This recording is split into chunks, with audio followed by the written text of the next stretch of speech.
Okay, welcome attendees. This is the very first Young Scholars webinar of the fall season 2025. We have a new PhD committee that will attend all the Young Scholars webinars as panelists. The members of these are Carolyn Espergen, if I pronounce it correctly, from Norges Bank, Guglielmo Victor Imperiali de Aflito, if I pronounce it correctly, from Columbia University, Isabella Schlossman from Imperial College London, Jonna Harris from University of Chicago, Katie Wilson from Yale, and Maria Jose Arteaga Garavito from Bocconi, as well as Olympia Caradori from the University of Zurich and Thea Colassa also from the University of Zurich. Today we are very happy to have with us Maarten de Ridder, who will present to us his paper Emissions Adjusted Total Factor Productivity. Maarten de Ridder is an assistant professor at the London School of Economics. His work analyzes a variety of macroeconomic questions, particularly around the recent slowdown of productivity growth. He also holds a PhD from the University of Cambridge and has previously visited the Netherlands Bureau for Economic Policy Analysis, the Federal Reserve Board, and the European Central Bank. So, Maarten de Ridder, the floor is all yours. We're very much looking forward to your paper, Emissions Adjusted Total Factor Productivity, and hearing your presentation about that. Thank you very much, Alyssa, and it's really great to be here. This paper is joined with Łukasz Rachel from the University College. The reason we wanted to write this paper is basically because of what you're going to see on this slide. On this plot here, we've got productivity growth in the US. This is the solo residual adjusted for utilization. So it's the part of growth in GDP that cannot be explained by changes in labor or in capital. And historically, productivity growth in the US was growing at something like 1.5% per year. But for the last 20 years, productivity growth has been markedly slower and has averaged less than 0.5% per year in the United States. If you look at Europe, it's been even worse, and productivity growth has been so low that productivity has barely grown in many countries and has even been negative, the growth in some. So this is really at the forefront of policy analysis. People are very worried about this. Entire government departments are dedicated towards trying to fix this productivity slowdown. But what we wanted to look at in this paper is whether this slowdown of productivity growth is really as bad as it may seem. Because at the same time as this decline in traditionally measured productivity growth, there's been a large reduction in carbon emissions. And that's what you see on this figure B. So this is plotting carbon dioxide emissions in billions of metric tons for the United States. And as you can see, since about the mid-2000s, which correlates reasonably well with when these traditional measures of productivity growth start slowing down, there was a big reduction in how carbon intense US production was. So this plot is just plotting absolute emissions. Absolute emissions in the US have fallen by about 25% from peak. And emissions intensity, so emissions divided by GDP, has fallen by about 40% over the same time frame. So we've become much better at producing outputs in a way that doesn't harm the environment. Now, in a way, that means that we've become more efficient in the sense that we are now able to produce more outputs by using fewer inputs. But standard measures of productivity don't take this into account. So what we ask in this paper is, what is a rigorous way to fold carbon emissions into standard measures of productivity growth? And by rigorous, I mean, how can we do that in a way that is just very consistent with neoclassical economics, in something that someone who did their PhD at Chicago or Minnesota can't object to? And that's the agenda of this paper. And then to see, once we've done that, whether that new measure of productivity, emissions adjusted productivity, still features this significant slowdown. Right, so that's the motivation. There is this opposite trend in productivity growth and the carbon intensity of production. Now, why would you want to adjust carbon? Why would you want to adjust productivity for carbon emissions? Well, carbon emissions are a byproduct of production today that is going to reduce your future economic activity. So if you want to measure the economy's efficiency in a welfare relevant way, if you want to measure efficiency as how good is the economy at producing, say, utility or welfare, in that case, you'd want to somehow include measures of emissions into TFP. And what we're going to do in this paper is to propose a new measure of productivity called emissions adjusted total effective productivity, TFPE, that is going to do that. It's going to calculate the marginal effects of a bundle of inputs, like how we always calculate productivity, on the present value of consumption, taking climate damages into account. So normally we define productivity as you give me a bundle of inputs, how much output do you produce? What we're going to ask today, if you give me a bundle of inputs, what's the present value of not just today's output, but also future consumption, taking into account that if today's production comes with lots of climate damages, you might be harming the future. And we're going to do that in a very general and simple framework. So the presentation today is actually quite straightforward. We're going to write down a framework that is going to nest standard models that combine the analysis of the macroeconomy with the analysis of climate change. These are so-called integrated assessment models after Nordhaus. 1992 is one of the many papers that have been written on that, but it's one of the seminal references. We're going to write down a framework that nests that framework, and from that, we're going to derive an expression for TFPE. So a measure of productivity that is adjusted for climate emissions. That's going to turn out that it's actually very straightforward to adjust emissions for TFPE to adjust productivity for emissions, in the sense that under very general assumptions, if you want to adjust productivity statistics in a way that is consistent with how existing productivity statistics are calculated, basically the only thing you need is some publicly available data on total emissions, on productivity, and on GDP, as well as an estimate of the social cost of carbon. So the social cost of carbon is basically going to be a sufficient statistic that is going to allow us to write this trend that we've just seen in emissions in terms of productivity. So basically, any assumption that you make to calculate the social cost of carbon, for example, in terms of the GDP loss associated with a rise in temperatures, or assumption on how we discount the future, or assumptions on how long carbon stays in the atmosphere, all of those estimates basically determine your social cost of carbon. So whenever you want to calculate productivity, you don't have to make those assumptions yourself. You just have to use an estimate for the social cost of carbon that you think is accurate when you're performing cost-benefit analyses for climate policy, and you can then apply that to calculate TFPE. So what we're going to show is that if you take traditional estimates of the social cost of carbon, so the kind of estimates of the social cost of carbon that have so far been used in climate policy analysis, TFPE, so emissions adjusted TFP, is going to be roughly the same as productivity. And that's for a simple reason. For traditional estimates of the social cost of carbon, climate change is a macroeconomic non-issue. The cost of climate change is small compared to the size of the economy. And by expressing that in terms of productivity, our paper has a very natural interpretation. It just means that for traditional estimates of the social cost of carbon, the damage associated with climate change is dwarfed by small increases in traditionally measured productivity. However, over time, estimates of the social cost of carbon have been growing to the point that there are now estimates of the social cost of carbon that exceed $1,000 per metric ton of carbon. So what we show is that for those estimates of the social cost of carbons, if you believe that there's a real significant economic impact of emissions on future economic activity, the adjustment to productivity from emissions is so large that that productivity slowdown that I started today's presentation with is reversed. And if anything, productivity growth in the United States has been slightly rising over time rather than slowing down. So in the interest of time, I won't discuss the contribution of the paper, but if you have any questions on this, please feel free to interrupt me. The plan of the talk is to proceed in 3 steps. I'm going to outline the framework that we use to derive emissions-adjusted total effective productivity. Then I'll discuss the data sources, and then we'll discuss the results. And again, if the panel would like to interrupt me, absolutely feel free to do that. So the framework that we're going to build on is going to be a very standard macro climate framework.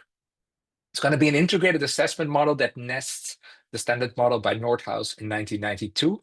And for now, we're going to start with a closed global economy. So I'm going to first talk about how you measure emissions adjusted TFP if you think of the world as just one economy. And then we're going to talk about how you measure emissions adjusted total effective productivity at the country level. So consider a closed economy with some level of output Y, emissions E, and a stock of past emissions S.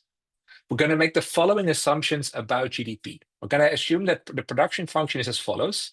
GDP YT is some productivity shifter A times a production function with inputs K. So this fancy K here is a vector of inputs. So this could be capital, labor. Within labor, it could be different types of labor, for example, adjusted for human capital.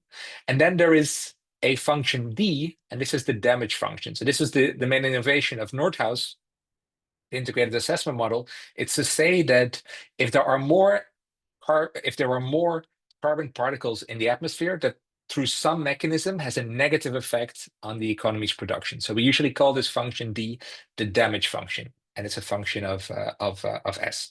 This production function is very standard in the macroclimate literature. We're going to assume a competitive relative price for investment goods.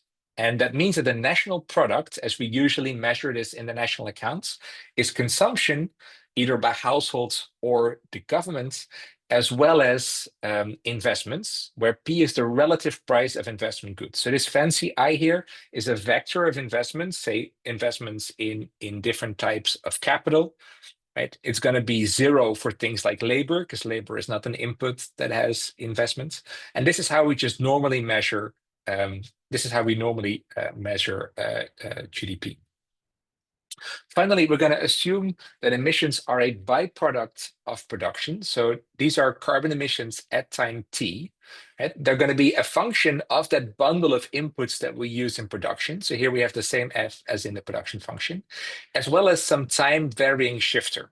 Right? So over time, it may be that for whatever reason, we become better at producing in a more environmentally efficient way. So that means that the fee would fall over time.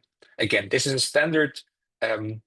standard emissions function that nests the functional form that Nordhaus assumes in 1992. Finally, we're going to assume that preferences are just some present value of future consumption, right? So here we have consumption in all future periods. Here we have beta, which is the stochastic discount factor. And so V is just going to be the present value of consumption with those stochastic discount factors. So this is going to be the environment. These are all the assumptions that we're going to make on the economic environment.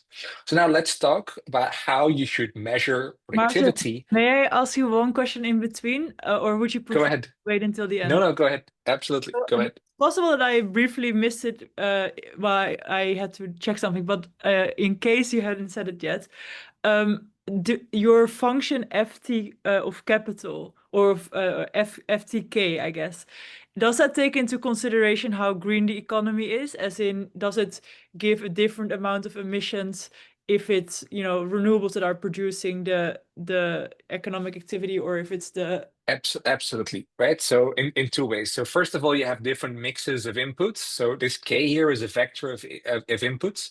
And then say energy is produced in a more efficient way, that would basically lead to a lower fee, right? So Okay. that's captured there. Okay, great. Thanks. So let's talk about how you measure productivity in this economy. Let's first talk about how we usually measure total effective productivity. So normally we define productivity as you give me inputs, how much output do you produce with this, right? So we're going to call that TFP for the rest of the talk. Now, in the context of the production function that we've specified, productivity, so this derivative, is going to be equal to a productivity shifter times the damage function, right? So you just get this from taking the production function that we assumed on the previous slide, right? And taking the derivative with respect to f of k. That means, by the way, that standard productivity statistics already include the damage caused by the stock of past emissions, right? So if in the past there were lots of emissions, that causes global warming, and global warming limits the number of days that people can productively work or something of the kind, that would already be part of standard productivity statistics. And we're going to define emissions adjusted total factor productivity in a slightly different way. We're going to define it as the effect of a bundle of inputs, not just on today's output, but on the present value of consumption, that V. And I'll show you in a minute that that is actually very close to how we normally define productivity. Okay, so this might not sound true just yet, but in a moment, I hope to convince you that these standard productivity statistics exactly capture this, right? The emissions adjusted total factor productivity in a world without climate change, in a world where there is either no emissions or where emissions do not harm economic activity. TFPE is going to be the exact same as TFP. Okay, but I'll show you that in a moment. It's probably not obvious now, but I'll show you that on the next slide. So emissions adjusted total factor productivity is the total derivative of the present value of consumption with respect to a bundle of inputs. Now, how can production today affect the present value of consumption? Well, it basically operates through three channels, and those are the three partial derivatives that we get on the right-hand side. First, if we produce more today, so if we have more inputs today, part of that can go to consumption, right? So that's this partial derivative. It's how much does consumption increase when we use an extra bundle of inputs. And the effect of that on the present value of consumption is that change in consumption times how much the present value of consumption changes if we consume more. Secondly, part of my extra production can go to investments, right? So that's this term. It's how much do investments change when I increase the number of inputs that I use. And then to see the effect of that on TFPE, we need to multiply the change in investments by how much investments contribute to the present value of consumption. Okay. Finally, right, if we use more inputs in production, we're going to have higher emissions, and higher emissions might also affect the present value of consumption through the macroeconomic effects of climate change. And what I'll show you on the next slide is that these first two terms are just exactly equal to TFP. Okay, that's the only difficult step in the talk. For the rest, everything is going to be really easy. These two terms exactly equal TFP. Why is that? Well, first of all, right, we can simplify the expression by looking at what these two partial derivatives are. So this first partial derivative says how much does the present value of my consumption increase when you give me an extra unit of consumption today? That has to be one, right? Just by definition. So this derivative is, if you give me 1 unit of consumption today, the present value of my lifetime consumption increases by 1. So this partial derivative is 1. Now here's the one difficult step. It's that this partial derivative here also equals 1, right? So if you give me an extra, if I spend the extra productive capacity that I get from using more inputs on investments, right? The effect of that on the present value of consumption is also 1. Now, why is that? That's just because of the envelope theorem, right? So remember, the only assumption we made on how GDP is spent is that this price is efficient, right? It's the competitive, it's the same price as what the social planner would like to have on investment goods. So what that means is that the relative price of investment goods encodes the present value of consumption that you'll get out of that. Right. So in simpler terms, right, on the margin in an efficient economy, on the margin, it doesn't matter whether the extra dollar of income you get is spent on investment or whether it's spent on consumption. If the marginal utilities of those are not the same, it means that the economy is not efficient. So we can just use the envelope theorem because our expression for TFPE just relies on the first order. This actually generalizes under specific conditions beyond the first order. So that's a famous result by Weitzman, 1976. But that requires a bunch of extra assumptions that we're not making in this paper. But if you're interested in the relationship of our work to that paper, you can look at the paper. So the paper is online. So these two partial derivatives both equal 1. So what you're left with for these first two terms, right, is just how much the sum of consumption and the value of investment goods changes when I get an extra bundle of inputs. That is just our definition of TFP, right? So this is just our standard productivity. TFP. And then there's an adjustment, a further adjustment term that we have to make because of climate, right? So this term here captures how much emissions increase when I produce more. This term here, right, is going to determine what the utility or the present value of consumption loss is from having more carbon emissions today, and therefore more carbon in the atmosphere in future years. Right, so we can implement that. I can just call that TFP, right? And then I can use the fact that this term here is the fee that I assumed earlier, and I can write out exactly what this derivative is. Right? So this derivative is just the change in the present value of consumption from a marginal unit of emissions. So in order to calculate TFPE, I need TFP, and I need to have this fee as well as that present value of the change in, and I need the present value of the change in consumption as a result of a marginal unit of emissions. Now, obviously, getting that present value is super complicated, right? It's going to depend on the shape of our damage function. It's going to depend on the production function. It's going to depend on whether if we emit more, we're going to have less capital accumulation, right? The effect on other inputs. It's going to depend on how long carbon is going to stay in the atmosphere. It's going to depend on the rate at which we discount the future. So in general, getting that present value is super complicated. However, it's also equal, right, to the textbook definition of the social cost of carbon. Right. So because we usually just define that as the effect of a marginal unit of emissions on the present value of consumption. This is obviously a very complicated object, but it's something that people frequently estimate because it's the optimal Pigouvian tax on emissions. So if you give us an estimate of the social cost of carbon, it actually becomes straightforward to calculate that TFPE.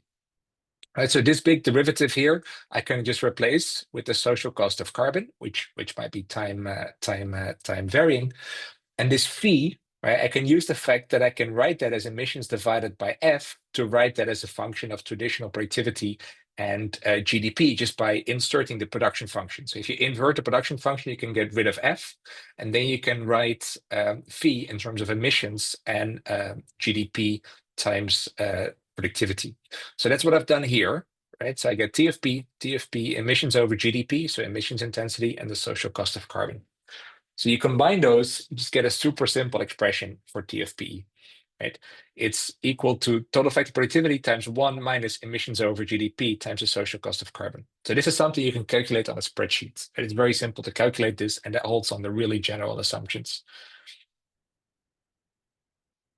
So that's so far all for this closed economy, right? We've calculated this for the global economy, not taking into account, of course, that domestic emissions have an effect on foreign consumption. Foreign emissions have an effect on domestic consumption. So what we then do in the paper is we discuss how you calculate TFPE at the country level. Okay, so there are two approaches that you can take to this. And the key judgment call you have to make as a researcher is whether you assume that households in a particular country care about the effect that their emissions have on consumption by the rest of the world, or whether they don't. Right? So normally in climate policy, the idea is that when we conduct cost-benefit analysis of climate policy, the home country cares about the effect of its emissions on the rest of the world. If you don't do that, first of all, for countries like Luxembourg, the social cost of carbon is zero, because whatever Luxembourg does, the climate is going to evolve because of the behavior of the rest of the world. Perhaps even more awkwardly, there are countries where the social cost of carbon is actually negative. Right? So you look at countries like Canada, the Scandinavian countries, certainly Norway and Sweden. In these countries, if the global temperature increases, the economic effects of that are probably slightly positive. And it's just because the number of cold days is going to decrease and the number of warm days is not sufficiently high to have a meaningful negative effect on economic activity. And there are large pieces of land mass that are currently not that suitable for economic production that would be. Right, so it's very awkward to use the domestic cost of carbon, but there's no conceptual issue with that in our paper. Right, so the first assumption that we could make, and again, that's the one that is usually taken in climate policy, is we assume that the household internalizes its global externality. So in that case, you define TFPE as the present value of um, um, of worldwide consumption that is created when we use an extra bundle of inputs domestically. Now that's again going to be equal to just domestic TFP. That's unchanged compared to what we had before. The only thing is that we now have country I here, right? So this is the same total derivative as that we had before, but now we're looking at country I's TFPE as a function of country I's TFP, and then the effect of emissions in country I, right, on the present value of consumption in the world. So this C here is global consumption. Now this term here, right, I can again write this term as phi like before, and this term here is how we normally define the social cost of carbon. So in that case, the expression for TFPE is unchanged. If you don't want to use that assumption, so if you don't want to assume that countries internalize their effect on the rest of the world, you can still calculate TFPE just fine. In that case, right, instead of having global consumption here, you would just have domestic consumption. So instead of having the social cost of carbon, you then get this derivative here. So it's the marginal effect of a unit of emissions on the present value of domestic consumption. And that's also known as the domestic cost of carbon.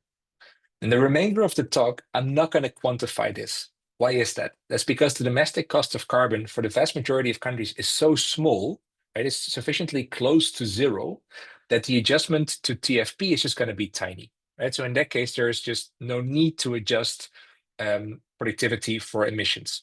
That's not a null result that is uninteresting, right? It just means that if that is the social cost of carbon that you believe should be used in climate policy, for the majority of countries, they shouldn't care about climate change. And for some countries, like Scandinavian countries or Canada, the welfare maximizing thing to do would be to emit as much as possible, right? Because this domestic cost of carbon is negative. We don't think that's an interesting case to consider, but there's no conceptual issue in our framework. There's a bunch of extensions in the paper. I'm not going to discuss all of them. I do want to highlight a few generalizations. So far, we've derived an expression for TFPE only looking at the social cost of carbon defined as the present value in the change in the present value of consumption as a result of emissions. Now, it's widely accepted that climate change has significant non-consumption utility costs. And an obvious one is a rise in old age mortality. And we think that mortality is something that has a utility cost beyond the fact that people who are diseased do not consume, right? So there's a non-consumption utility cost. So just a quick If you question, want, Maarten. Is it okay if yeah, two people in the chat ask their question now, or would you? absolutely. Yeah, we can do that now. Absolutely. Okay, so Rick van der Ploeg, would you like to speak up?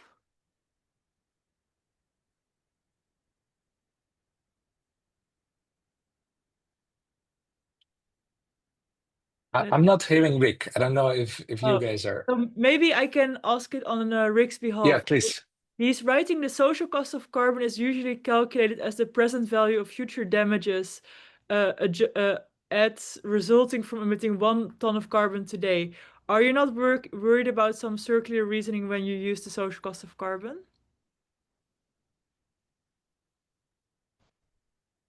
I don't think I understand the question. I don't think there's a circular reasoning in anything we do.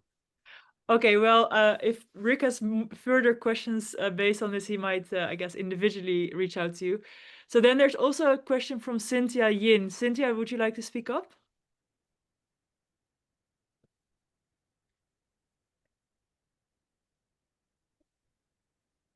I also can't hear Cynthia. Is it just me or do you guys No. I think she might not be responding. have we muted the attendance? Oh, Let me also ask her question. So she says it highly depends on the estimates of the social cost of carbon, but we have already reached an agreement of what should be the correct social cost of carbon question. oh, So absolutely not. Right. So what we're going to do in this paper is we're gonna calculate TFPE for two values of the social cost of carbon. And one is going to be close to say it's close to say values from a meta-analysis, so they're reflective of some of the broad estimates in the literature, and then we're going to calculate TFPE for a high estimate of the social cost of carbon. Like we're going to use the Bilal-Kansik and the Bilal and Kansik estimate, which is one of the higher estimates out there. But these should be purely interpreted conditionally, right? So we're going to say, if you give us a social cost of carbon that you're comfortable using for cost benefit analysis on climate change, we're going to show you what the path of productivity is. But I think this is exactly, for example, why in the national statistical offices are thinking about how to have broader definitions of economic activity in the national accounts. I think we're far from the point that you could calculate something like TFPE and say this is the one right value, right? Because what our results show is that this is the expression, right? It's directly determined by the social cost of carbon. There are reasonable people, smart people that have seriously thought about what the social cost of carbon is, that get answers for the social cost of carbon that are orders of magnitude different, right? So I don't think we're at the point yet that you can interpret the estimates that we're going to give you for TFPE as the true ones, right? You should interpret them purely conditional on the estimate of the social cost of carbon that we're going to use. Sure. And one more question on my end, and I'll let you continue. So, on the previous slide that you had, you argued that, it makes sense to focus on the effect of emissions of a country on global output reduction, or the globe. But actually, if you think of most countries, some might have a global perspective, but many are mostly focused on what more emissions would do to their own country in terms of more climate damages or more adaptation costs. So in that context, actually the country level social cost of carbon is really relevant. And also, you're right. So, right, like what does the country level social cost of carbon depend on? Two things. All other things equal, are you more heavily hit for 1 ton of extra emissions as a country compared to others? And B, are you wealthier to start with, so you have more to lose for a given climate damage? And so you're right that there's an extremely heavy skew in existing estimates of the country level social cost of carbon distribution. For example, the US has a very high share of the global social cost of carbon. So to some extent has Europe, so has China, right? Because they're also wealthier, and others indeed have a very small share of the global social cost of carbon. So I guess my questions are what empirical estimates of the distribution of the global social cost of carbon do you use?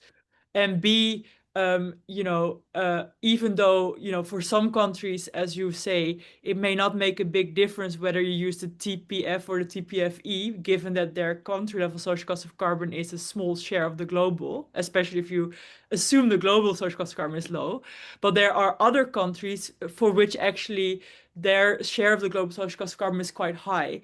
And so from a purely domestic policy making perspective, it is in their interest, economic interest, I guess, oftentimes, to reduce emissions, given that they otherwise would face much higher climate damage and adaptation costs.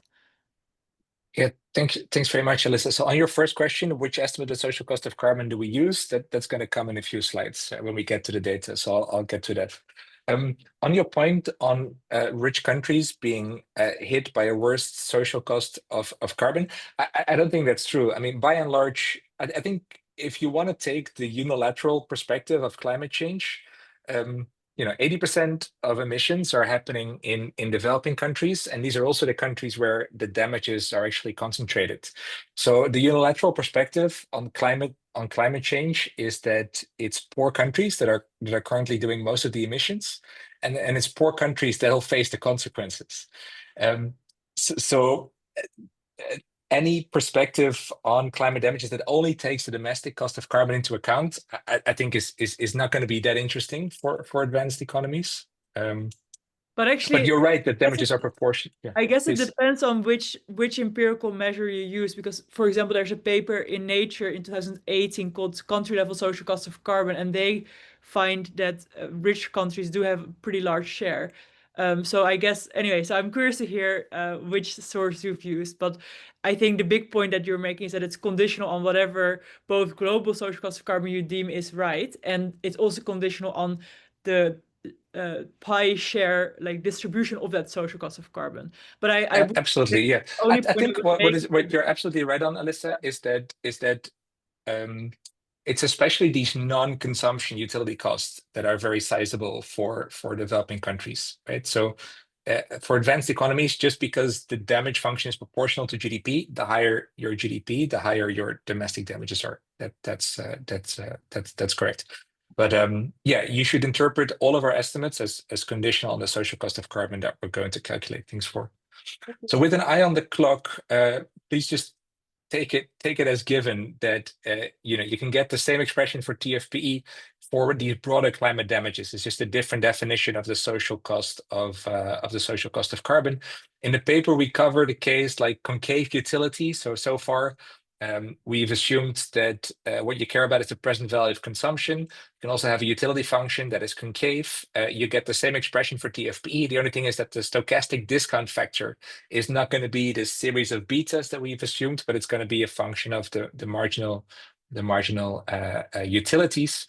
And the final extension that we cover in the paper is that the adjustment to TFP that we propose can also be applied for other variables that affect economic activity in the long run that are not currently well priced in GDP, right?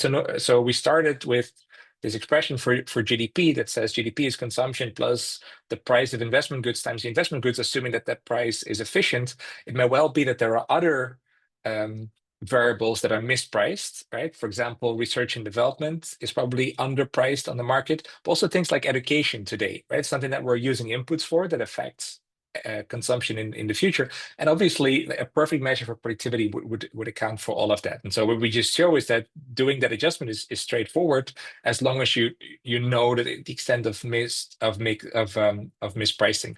Now for carbon emissions, right? We just have this basis of evidence on how to calculate the social cost of carbon that makes it feasible to make that adjustment. But conceptually, you might want to do a similar adjustment to the ones to the one that we make for other variables. Okay, so data.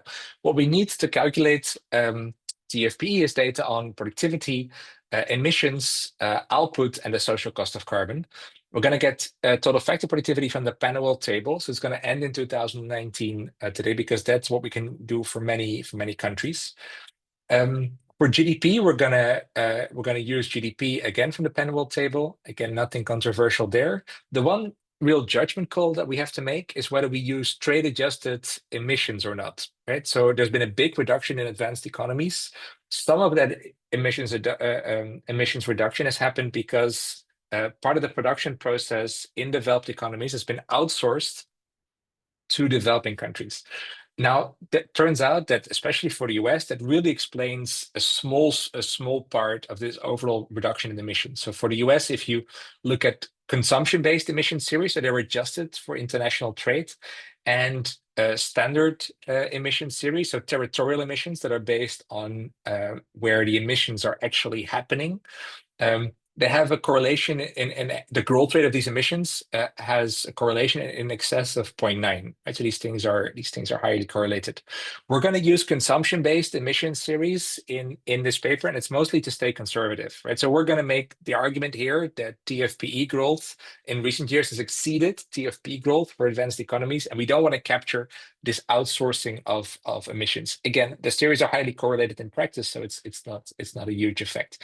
In the appendix of our paper, we've got a small formal justification of using a consumption-based emission series. So we write down a small model where there is interconnections between countries' emissions, and we show that the welfare relevant measure of productivity would use trade-adjusted carbon consumption-based carbon emissions and not territorial emissions.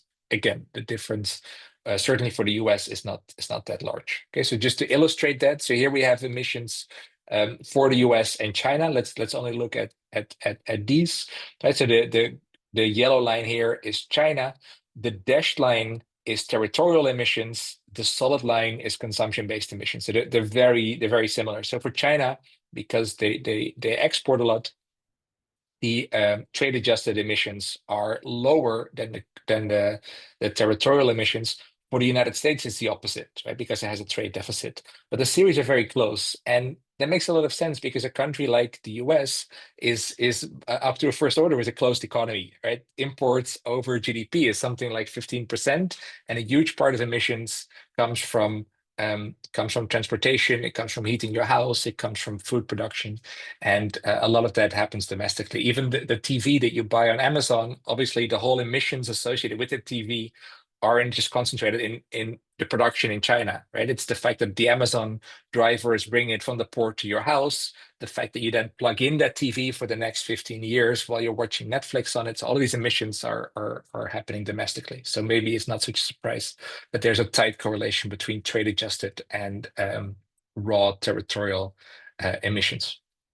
So now to Alyssa's question. So what are the estimates of the social cost of carbon that we're going to use? So we're going to use two series in what follows. One is the Bilal and Kansik 2025 estimates, which in 2017 US dollars are $923 per metric ton of carbon. So we think of these as really an upper bound of reasonable estimates in the literature. Their code is online. You can replicate their results. I personally think it's a very credible, well-executed paper. It differs a lot from previous estimates of the literature because of the shocks that they're using. So in this paper, they're inferring the social cost of carbon by looking at how much a shock to global temperatures affects global GDP. And they show that if you look at the effect of local temperatures on local GDP, you get much smaller estimates because these don't correlate well with extreme weather events. And extreme weather events arise as a result of global climate change. But it's very much an upper bound on the kind of price that people have put on carbon. The other value we're going to use is coming from Moore et al., which is a social cost of carbon from a meta-analysis, which is $250 in 2017 US dollars. And we're going to assume that the social cost of carbon grows at 2% per year in line with world GDP. So this is actually the growth rate, the social cost of carbon. It comes out of many models. So we do a bit of analysis on that in the paper. So there's a huge amount of dispersion in how people estimate the average social cost of carbon, but lots of different models actually imply very similar growth rates of the social cost of carbon. So we don't think this is the controversial bit. I should say that both of the estimates that we're going to quantify TFPE for are actually high. So even this social cost of carbon of $250 is really high compared to, say, any social cost of carbon that governments have imposed as, say, the price of a carbon permit. So why do we do that? Well, we're going to show you in a moment that even for this $250, TFPE is going to be quite close to TFPE. To TFP. So only when you get to these really high estimates of the social cost of carbon are the two series going to diverge. Again, what does that mean? It means that at those lower values of the social cost of carbon, right, a small increase in productivity will dwarf the cost of climate change. Right? And I think that's just a fact that this literature will have to reckon with. The welfare benefits of traditional productivity are just really large compared to reasonable estimates of the cost of climate change, unless you're happy to accept these types of social cost of carbon. So just for those of you who are not that familiar with units in this literature, right? So a metric ton of carbon is what the Pigouvian tax should be according to these estimates. And a metric ton of carbon is about the fuel that a modern airliner would burn, so an A350 would burn on 3 trips across the Atlantic. So if an A350 flies from London to Boston, back, and then back to London, that's what a modern airliner would burn per economy class seat, right? So if this is the social cost of carbon, you get, say, a $300 Pigouvian tax on an economy flight from Boston to London. So that just gives you an idea of the units that we're talking about here. Okay, so now let me go to results. I'm not going to show you all of the results. I'll just show you the key ones, and then we can have some time for discussion. I'll first give you the growth rate of TFPE and then the level of TFP. So here is this is basically the main result of the paper. This is the path of TFPE and TFP for the United States. It's on the vertical axis, we have percentage growth per year. And here we have the path from 1990, which is the first year for which you have these trade-adjusted emissions, and 2019. So the blue line here is productivity, just the solar residual, the standard way that we measure productivity, which explains like 80% of increases in per capita income, right? That's why we care so much. So a big slowdown around the mid 2000s, right, and lower growth in recent years. If you would just productivity for emissions, right, you're gonna get there's less emissions growth in the sorry, that there's less productivity growth in the early 2000s, and that's because this is when carbon emissions were on the rise. In recent years, there's higher productivity growth, right, because carbon dioxide emissions were falling, right? Remember, in our expression, it's emissions over GDP times the social cost of carbon, which gives you the adjustment. Now, at the social cost of carbon of $250, which again is not a low estimate of the social cost of carbon, the adjustment is small, right? The overall pattern to productivity is visible. So even at these values of the social cost of carbon, right, an increase of productivity growth by say 1% per year would have way more benefits to consumption than a reduction in emissions intensity of production. That starts to change when we get to higher estimates of the social cost of carbon. So at this Bilal and Kansik estimates, which translates to $928 in 2017, that's really when this productivity slowdown is gone.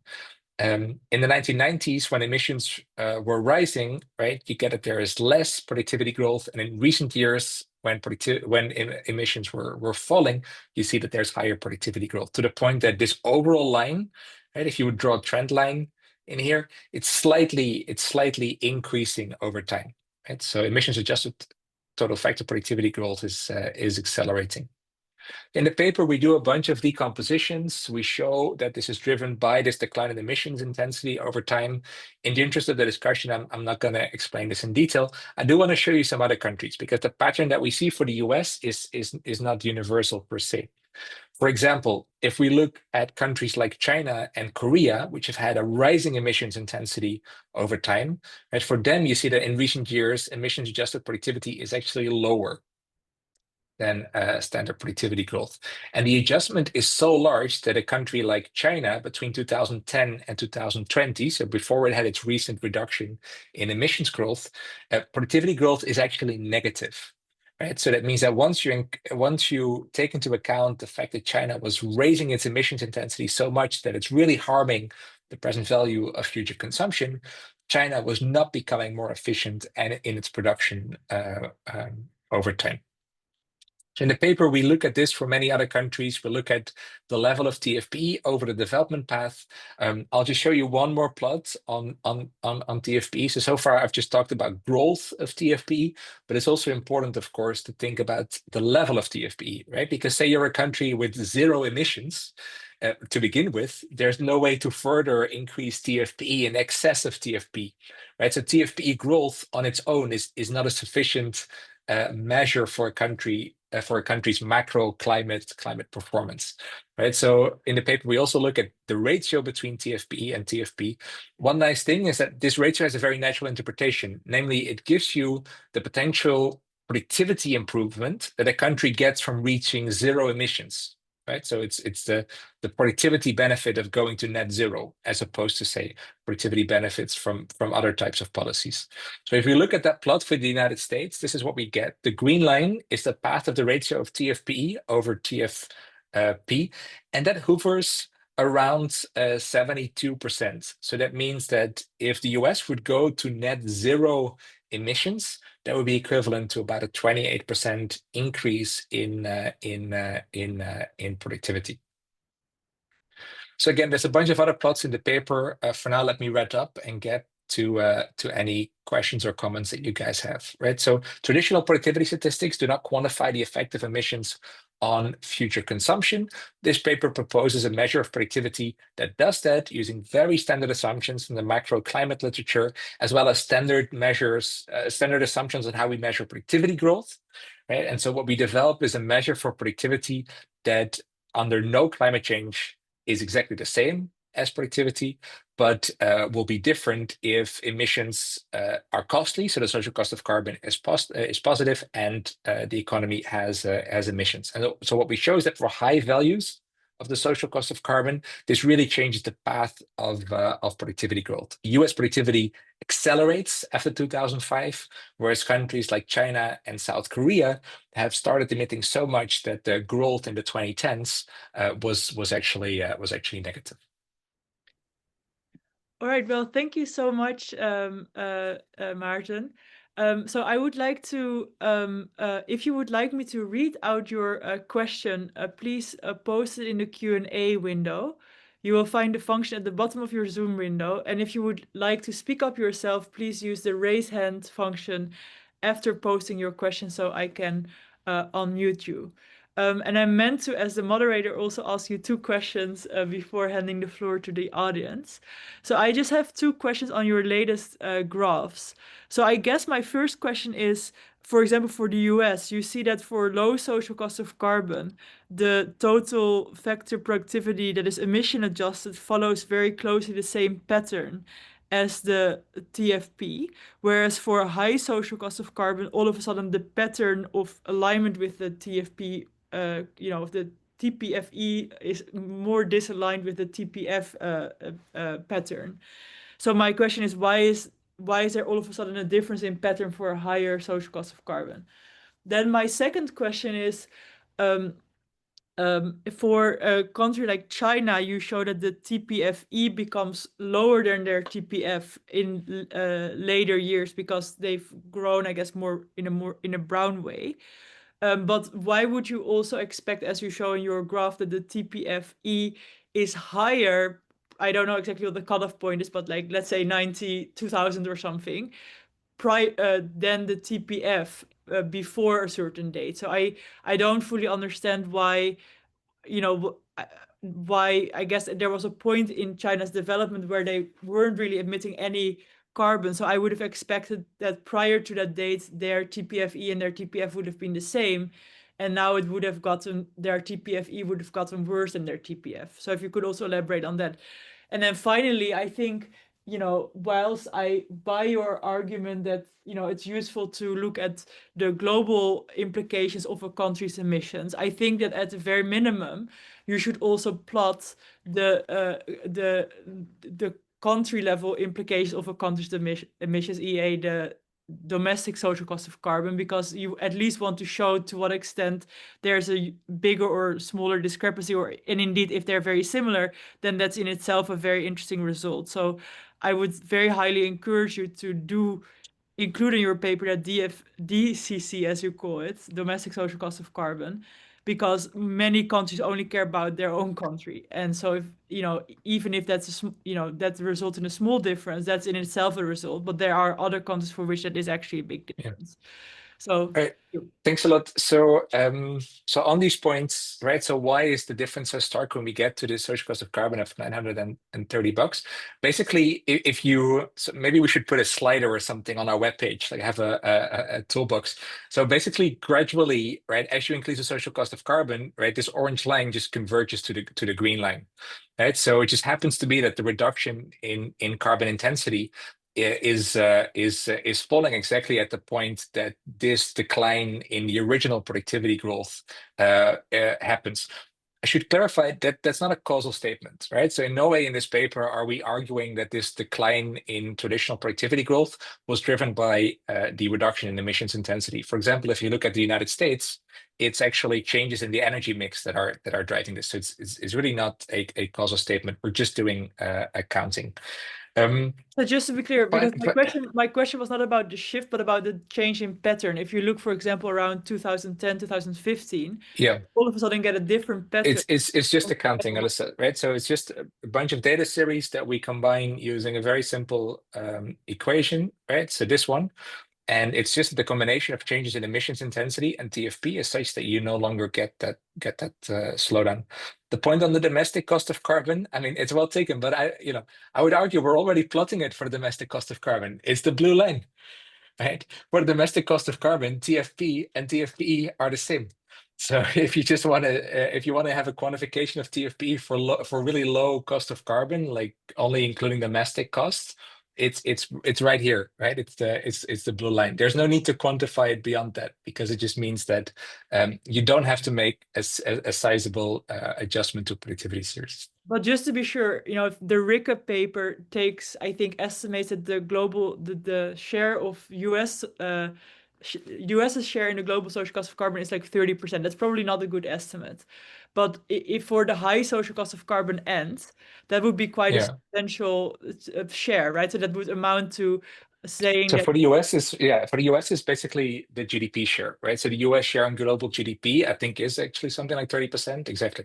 But then it's basically the orange line, right? So if you multiply 928 by 0.3, you roughly get the orange line. So I mean, look, we're happy to calculate the series, Alyssa, but I think the point that we're trying to make is you give us a social cost of carbon, and we're going to give you a TFPE series that's conditional on that estimate. Thank you. So let me hand the floor to Guglielmo. Do you want to unmute yourself and speak up? Yeah, thank you. So thanks, Maarten, for a very nice talk. I actually have a question regarding like your use of the social cost of carbon. Basically, by using the social cost of carbon, you're implicitly assuming that every unit of like carbon emission like is treated the same irrespective of its use. And I think that if you were then to put like this framework into measuring sectoral TFP, you could argue that for some sectors, say, I don't know, like electric batteries, like today's emissions could actually turn out to have like a negative social cost of carbon. Yeah, I think that's a fair point. I think the bigger issue with calculating TFP at the sector level is that most emissions happen in the energy production sector. Right? It's not quite fair to do that because it's basically used as an intermediate input for other sectors. So that's why in the paper we don't do a sector level TFPE calculation. I think the broader point, Guillermo, that you're raising is like, how should you think about any investment into carbon emissions reductions, right? So where do they show up in the framework? But I think the right way to think about this is they show up in the same way that human capital investments show up or R&D investments show up. They're basically mispriced variables that will affect the present value of future consumption. So you can think about that completely separately from this emissions adjustment. For the sake of calculating productivity, it doesn't really matter whether it's a reduction in carbon emissions in the future because of abatement or because of human capital creation or whatever. Basically, you just want to put a price, like a value on that emissions reduction, and then adjust TFP the same way that we adjust for emissions here, right? So it's a bit orthogonal to our current adjustment, but the formula that you would use to make subsequent adjustments, right, for these types of variables, is the one that we provide in the paper. Okay, thanks a lot. Thea, do you want to unmute yourself next? Yes, actually, thank you so much for the presentation. I really enjoyed it, and I also enjoyed reading the paper. So I think most of my questions have been answered. So I think it was basically on the sectoral breakdown, and the other one was on the outsourcing emissions. So I think I might just skip my question, and thank you so much for the talk. Thank you. Let's turn then to Caroline. Caroline, do you want to unmute? Yes, so thank you so much for the presentation. I enjoyed it as well a lot. So my question is maybe more on the kind of conceptual side. So many advanced economies, they import carbon intensive goods from abroad, right? So I was just thinking like, so the TFPE, could it like partly just reflect asymmetries in global production rather than kind of purely domestic productivity improvements? Because also like in the Absolutely. figure, it kind of coincides as well with China's entry to the World Trade Organization in 2001. So yeah. Absolutely. So look, it's a very valid point, and this is exactly why we have an appendix that discusses this, right? So so the point where for the US, territorial and consumption-based emissions diverge a bit is exactly when China enters the WTO, right? But the big shift in the productivity pattern that we outline in, so it's the red versus the red dashed line. These are the things to compare. The correlation is above 0.9. It's something like 0.92. Like we quote the exact number in Could you the just paper. repeat what's the difference between the dashed So the and red line is Yeah. just saying how much emissions is involved with consumption by American households, right? So if we're importing more goods that were produced in a very emissions intense way, right? The red line will attribute those emissions to American emissions, whereas the dashed line will attribute them to, say, Chinese emissions, if that's where they come from. Now, there's a between the two around the year 2000, right? Exactly as you said, and that's why, to be conservative, we take we use the solid line, right, when we calculate TFPE. So if we're importing a good that has been produced with a lot of emissions, we're going to ascribe that to domestic emissions. And again, in the appendix, we write down why that is actually the right thing to do when you want to. Again, in practice, the difference is not that huge, right? So as you see here, the growth rate of the two is not that different. Sure, there's a couple of years where they really diverge, but I think there's somewhat of a narrative out there that this reduction in say American emissions is purely driven by trade, and that is just false, right? That is not supported by the data. Okay, and that could not be like data limitations due to like these are very complex, like the global value chain. So yeah, sure, but I do think these are the best estimates of this out there, Yeah, right? So yeah, yeah, I mean, we're going to take the data as given. true. Yeah, okay. Yeah. Thank you so much. Right, so thank you so much, Caroline, and thank you for your great answer, Maarten. So let's turn to Thomas Ziesemer. Are you still here, and would you like to speak up, or would you like me to read out your question? I don't think they can speak up, right? If they're in the. I see. So Thomas, so let me read out Thomas's question. So what do you assume in the forward-looking model on the rate of the TFP? Right. So all of this is outsourced to whomever estimated the social cost of carbon, right? So as Alyssa pointed to earlier, the social cost of carbon is going to be higher if the damages are applied to greater pi. So whenever you estimate the social cost of carbon, there's some assumption on what the path of GDP would look like. Now, because we're using external estimates of the social cost of carbon, right, we don't have to take a stand on that. So whatever estimate that you're using for the social cost of carbon in any other climate policy analysis, we're saying use that one to calculate TFPE, and then our series is going to be consistent with those estimates, but we don't have to make those assumptions ourselves. Thanks, Maarten. So then I will turn to the question by Mohammed Mahinur Alam. He's asking two questions. The first is, which countries face the largest decline in greenhouse gas emissions adjusted GDP? Evidence on countries before 1990? That's his first question. And then the second is, given the emerging trends in reduced carbon emissions owing to clean renewable energy, what do you expect the scenario to change in terms of social costs and TFP? Do you expect AI to make emission abatement more effective, and how much? Right. So I think the second question is a bit beyond the scope of our paper. In terms of which countries have seen the biggest reduction in TFPE versus TFP, that's actually something that we feature in the paper. So we have this plot, which I didn't have time to go into, where we look at this ratio of TFPE to TFPE growth both at the start of our sample and at the end. And you can see that there is a huge amount of dispersion across countries, right? So countries in Southeast Asia, for example, like Mongolia, have really seen big increases in emissions. So that's really negatively impacting their TFP. But you also have lower income countries in Africa, for example, that have had relatively high TFPE growth.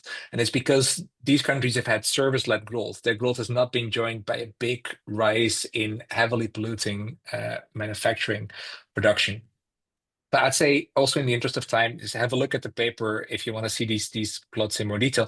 Also, we've published the data. So anyone who's interested in working with these estimates, they're on my webpage. So feel free to use them, and it's very easy to calculate them yourself, right? So if you don't like our estimates of the social cost of carbon, you just need GDP, emissions, productivity, and the estimate that you do like, and you can just calculate this. The reason we started in 1990 is that that's when these territorial emissions data, that's when the trade-adjusted emission data starts, right? So because of the concerns that I think Caroline raised earlier, we prefer to use the trade-adjusted emission series, and that's why we started in 1990. But if you're happy to use the territorial emissions, it's very easy to calculate TFPE for, I think all the way up until the 1950s, you could do with the Pennywell table. Great. Thank you, Maarten. So then the last question, and then we will conclude this webinar. So this is a question by Min Kim. It's written, thank you for sharing this interesting work. I was wondering if you could provide some rationale for specifying the output function such that the damage function of the stock of past emissions is multiplied with the other elements of output. So the question is like, why multiplication? Right. I'm just going to say that that is the standard approach in the macroclimate literature. So we wrote down a framework that is just consistent with how integrated assessment models work. These are standard assumptions that are used in integrated assessment models that are used by policy institutions as well as just the broader academic literature. So if you're asking why am I doing this, it's because we wanted to have a measure of productivity that is consistent with standard frameworks.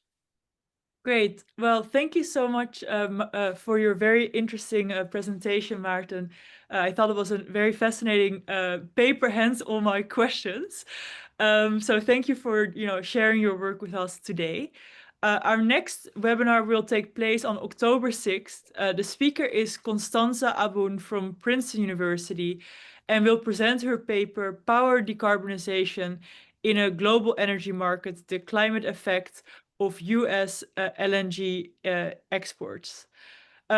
So you can register for our future events or watch past webinars at the website of eAccess, which is www.e-axis.org/webinar, where you can also subscribe to the newsletter. Thanks again to Maarten, and thank you everyone for being here, and we look forward to having you with us at the next webinar of eAccess Forum. Bye. Thank you.